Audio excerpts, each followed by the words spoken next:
나는 경기도 가평의 작은 마을에서 조용히 살아가는 28살의 김소연이다. 평범한 삶을 꿈꾸며 딸 서연이와 함께 매일을 버티고 있었다. 서연이는 태어날 때부터 건강이 좋지 않았다. 병원을 수없이 드나들었지만 원인을 찾지 못했고 주치의들은 한결같이 성장하면서 자연히 좋아질 것이라는 말만 반복했다.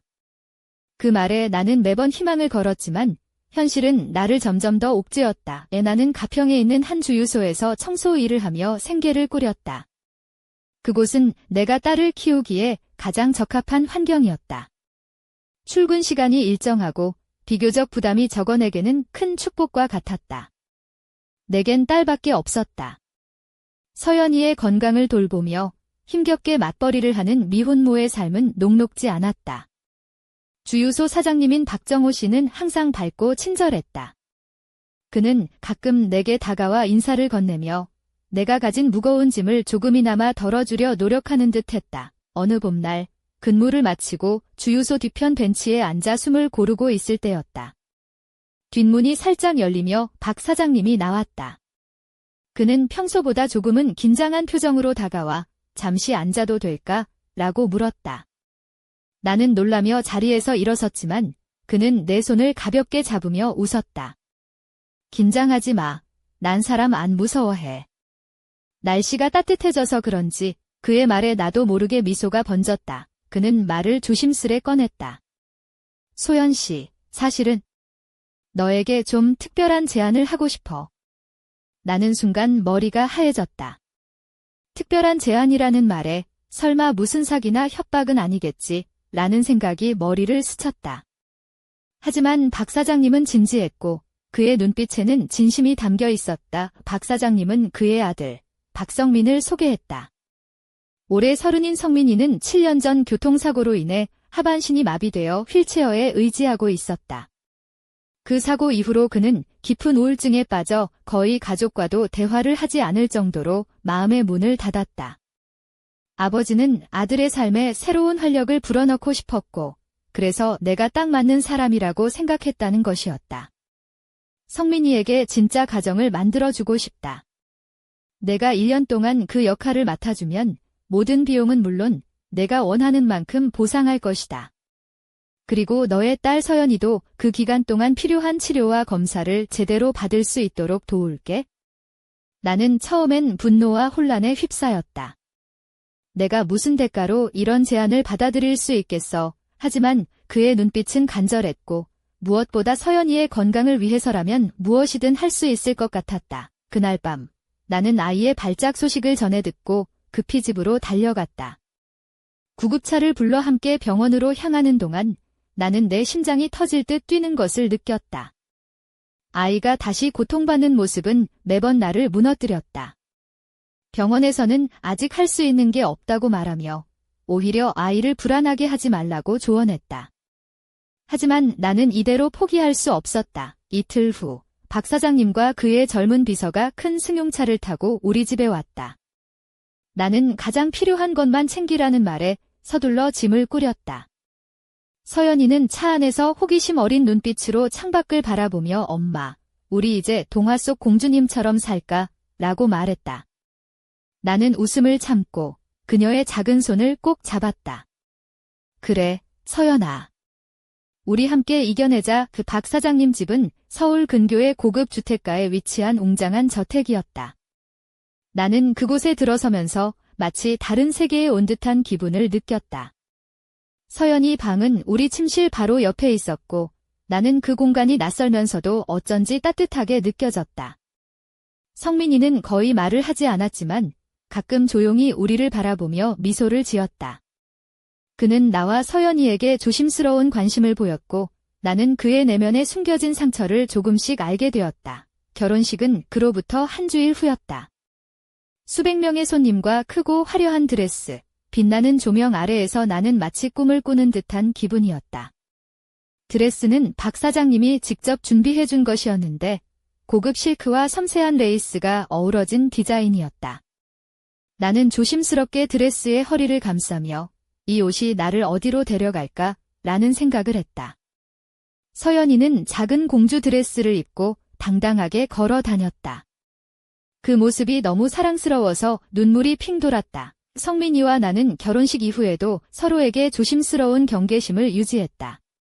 그는 말수가 적었고 나는 아직도 이 모든 상황을 받아들이기 어려웠다. 그러나 우리는 점차 서로에게 마음을 열기 시작했다.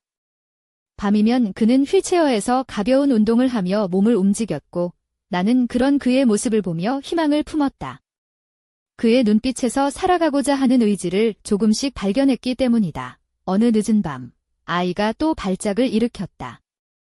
나는 얼른 그녀의 방으로 달려갔고 성민이도 곧바로 전화기를 집어들었다.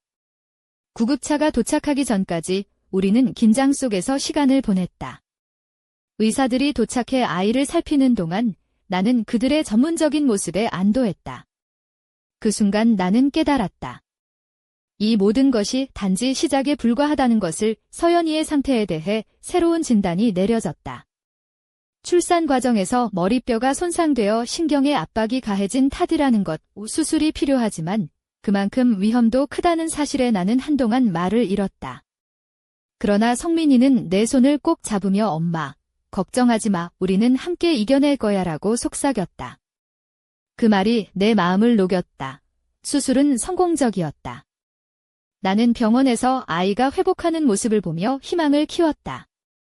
성민이와 나는 서로를 더 깊이 이해하게 되었고 나는 이 상황이 우리 모두에게 새로운 시작임을 느꼈다. 앞으로 남은 시간 동안 나는 내 딸과 남편 그리고 새로운 가족과 함께 살아갈 날들을 준비해야 했다. 하지만 마음 한구석에는 여전히 알 수 없는 불안감이 자리 잡고 있었다. 성민이의 과거, 그리고 그의 마음속 어두운 그림자. 나는 그 미스터리를 풀어야만 했다. 그가 진짜 원하는 것이 무엇인지, 그리고 나에게 진심으로 바라는 것이 무엇인지. 그것이 우리의 미래를 결정지을 열쇠임을 직감했다. 이 모든 이야기는 이제 막 시작되었고 나는 그 길을 두려움과 기대 속에서 천천히 걸어가고 있었다. 내가 서울 근교의 저택에서 지낸 지 한 달이 지났다. 처음엔 모든 것이 낯설고 어색했다.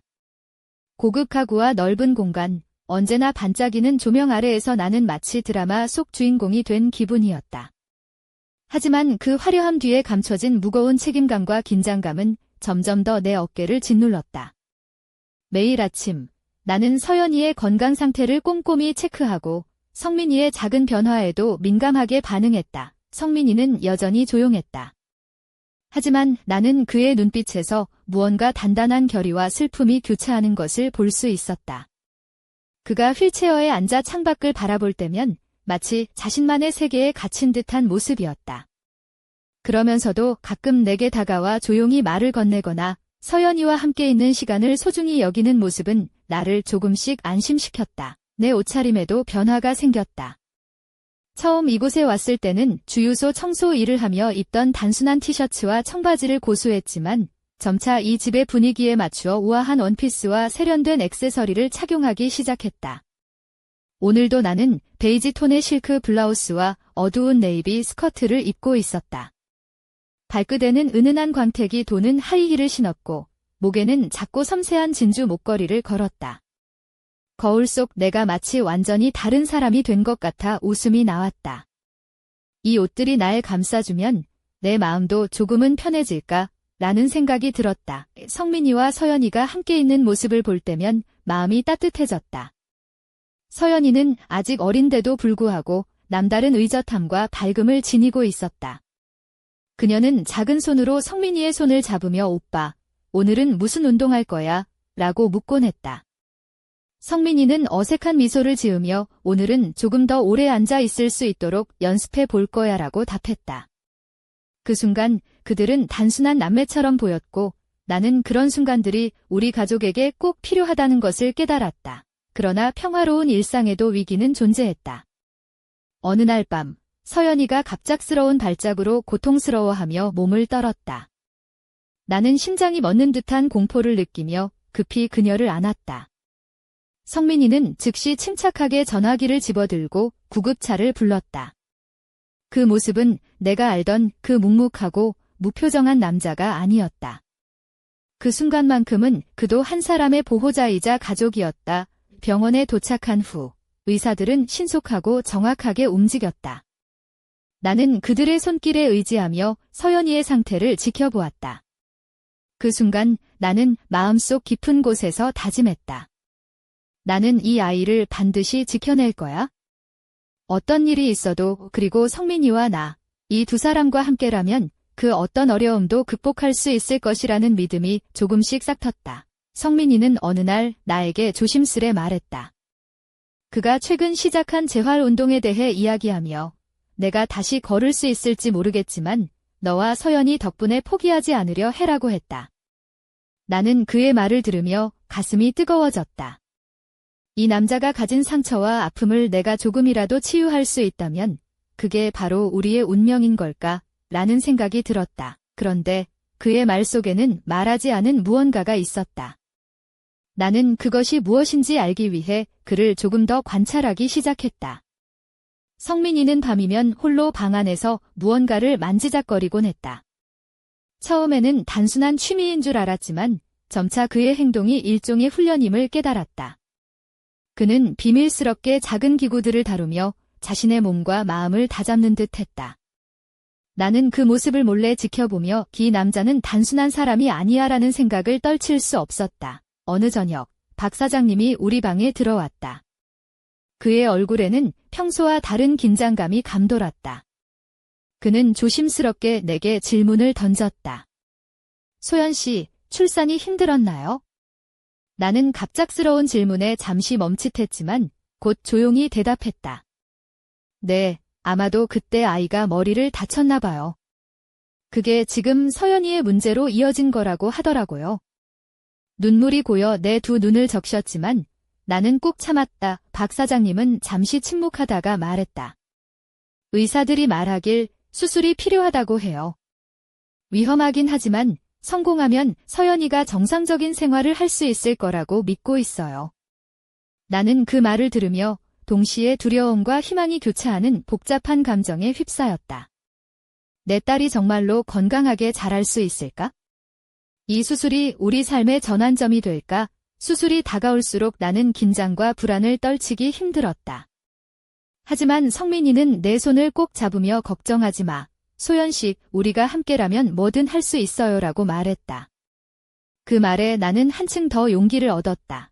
수술은 무사히 끝났다. 회복실에서 서연이가 눈을 뜨고 천천히 미소를 지을 때 나는 세상의 모든 걱정을 잠시 내려놓을 수 있었다. 그리고 나는 깨달았다. 이 모든 고난과 시련이 우리 가족을 더 단단하게 만든다는 것을. 성민이와 나, 그리고 서연이까지. 우리는 이제 진짜 한 팀이었다. 하지만 마음 한켠에는 아직 풀리지 않은 미스터리가 남아있었다. 성민이의 과거, 그가 겪은 상처, 그리고 그가 나에게 말하지 않은 진짜 마음. 나는 그 비밀을 알아내야만 했다. 그것이 우리 가족의 미래를 좌우할 것이기 때문이었다. 나는 그날부터 조금씩 그와 더 깊이 마주하기로 결심했다. 그의 눈을 바라보며 그의 숨겨진 이야기를 듣고 함께 걸어갈 길을 찾아낼 준비를 했다. 모든 것이 불확실했지만 나는 확신했다. 이제부터는 내가 이 가족의 중심이다.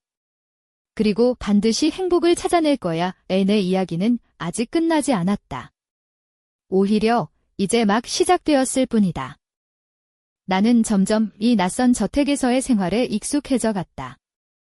아침 햇살이 커튼 사이로 스며들 때면 성민이와 서연이의 조용한 숨소리가 내 하루를 깨웠다. 서연이는 점점 더 밝아지고 발작도 점차 줄어드는 듯 했다. 그의 건강이 조금씩 나아지는 모습을 보는 것이 내가 이곳에 온 가장 큰 이유였다.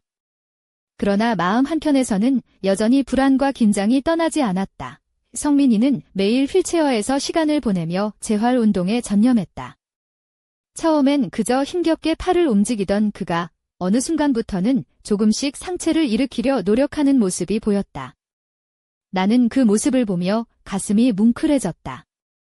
그의 눈빛은 결코 포기하지 않겠다는 결의로 가득 차 있었다. 나는 그가 말하지 않는 아픔과 싸우는 것을 알았다. 그리고 그 싸움에 내가 조금이라도 도움이 되고 싶었다. 내 옷차림은 여전히 세련되고 고급스러웠다.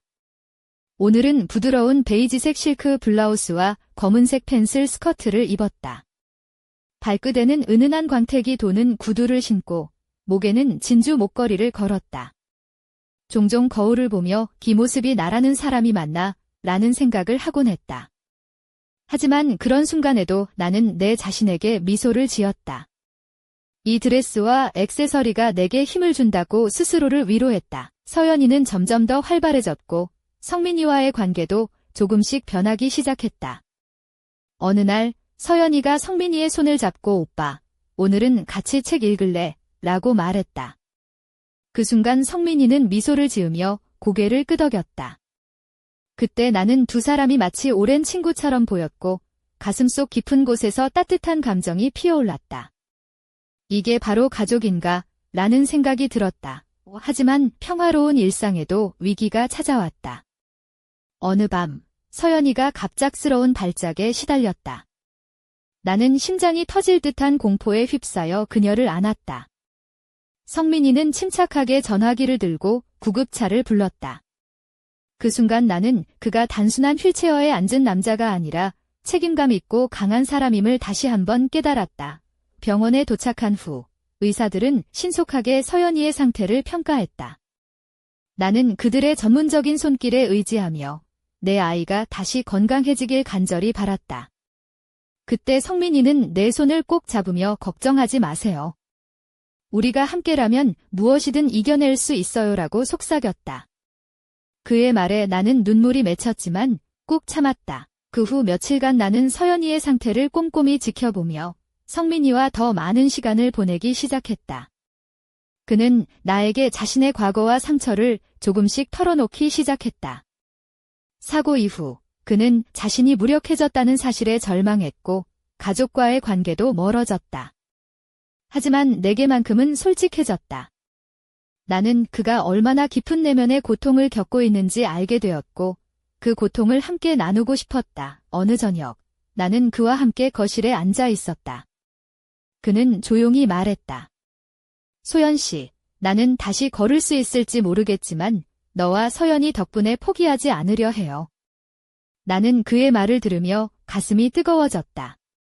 이 남자가 가진 상처와 아픔을 내가 조금이라도 치유할 수 있다면 그것만으로도 충분하다고 생각했다. 그런데 그의 말 속에는 말하지 않은 무언가가 있었다.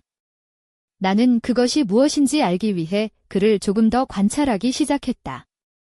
성민이는 밤이면 홀로 방 안에서 무언가를 만지작거렸다. 처음에는 단순한 취미인 줄 알았지만 점차 그의 행동이 일종의 훈련임을 깨달았다. 그는 비밀스럽게 작은 기구들을 다루며 자신의 몸과 마음을 다잡는 듯 했다. 나는 그 모습을 몰래 지켜보며 이 남자는 단순한 사람이 아니야라는 생각을 떨칠 수 없었다. 어느 날 박 사장님이 우리 방에 들어왔다.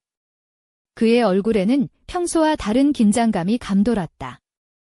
그는 조심스럽게 내게 질문을 던졌다. 소연 씨, 출산이 힘들었나요? 나는 갑작스러운 질문에 잠시 멈칫했지만 곧 조용히 대답했다. 네, 아마도 그때 아이가 머리를 다쳤나 봐요. 그게 지금 서연이의 문제로 이어진 거라고 하더라고요. 눈물이 고여 내 두 눈을 적셨지만 나는 꾹 참았다. 박 사장님은 잠시 침묵하다가 말했다. 의사들이 말하길 수술이 필요하다고 해요. 위험하긴 하지만 성공하면 서연이가 정상적인 생활을 할 수 있을 거라고 믿고 있어요. 나는 그 말을 들으며 동시에 두려움과 희망이 교차하는 복잡한 감정에 휩싸였다. 내 딸이 정말로 건강하게 자랄 수 있을까? 이 수술이 우리 삶의 전환점이 될까? 수술이 다가올수록 나는 긴장과 불안을 떨치기 힘들었다. 하지만 성민이는 내 손을 꼭 잡으며 걱정하지 마. 소연 씨, 우리가 함께라면 뭐든 할 수 있어요라고 말했다.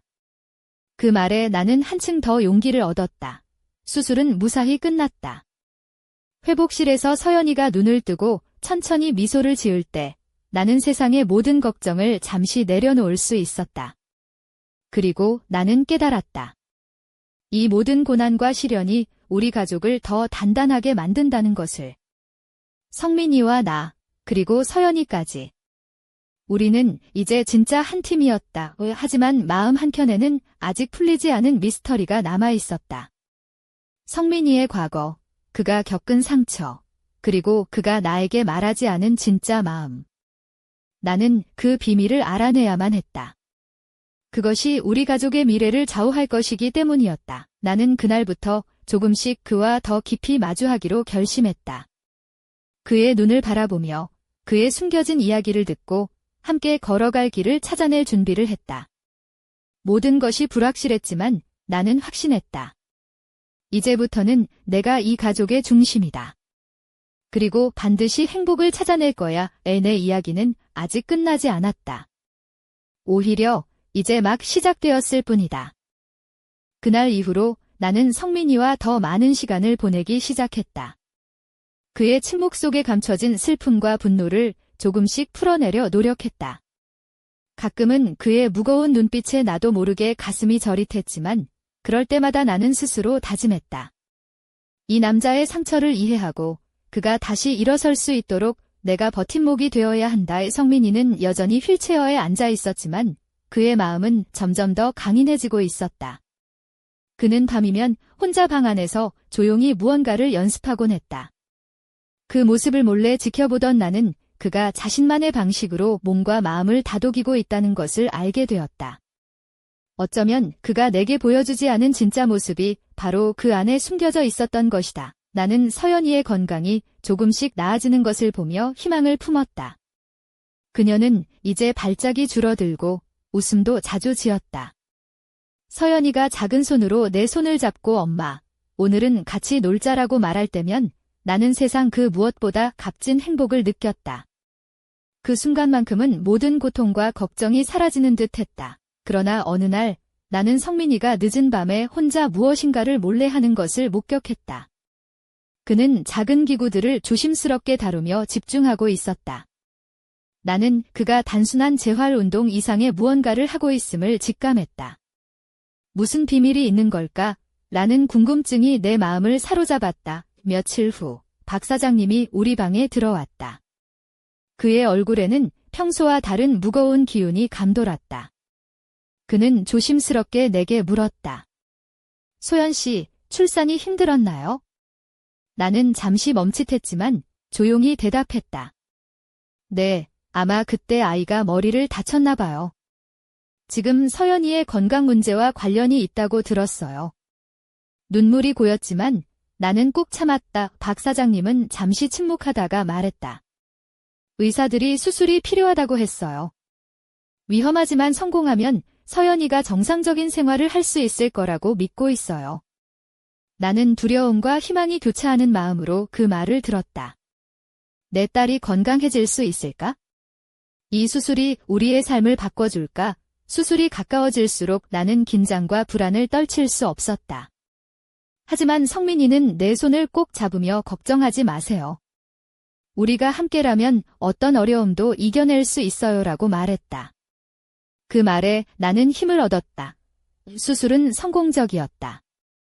회복실에서 서연이가 눈을 뜨고 미소를 지을 때 나는 모든 걱정을 잠시 내려놓았다.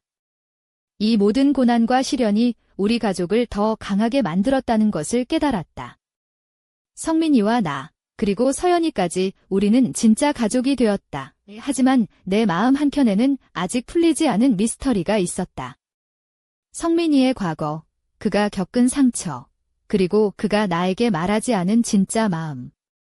나는 그 비밀을 알기 위해 조금씩 그와 더 깊이 마주하기로 결심했다. 그의 눈을 바라보며 숨겨진 이야기를 듣고 함께 걸어갈 길을 찾으려 했다. 이 모든 것이 불확실했지만 나는 확신했다. 이제부터 내가 이 가족의 중심이다. 그리고 반드시 행복을 찾아낼 거야. 내 이야기는 아직 끝나지 않았다. 오히려 이제 막 시작되었을 뿐이다. 죄송하지만 요청하신 내용은 도와드릴 수 없습니다.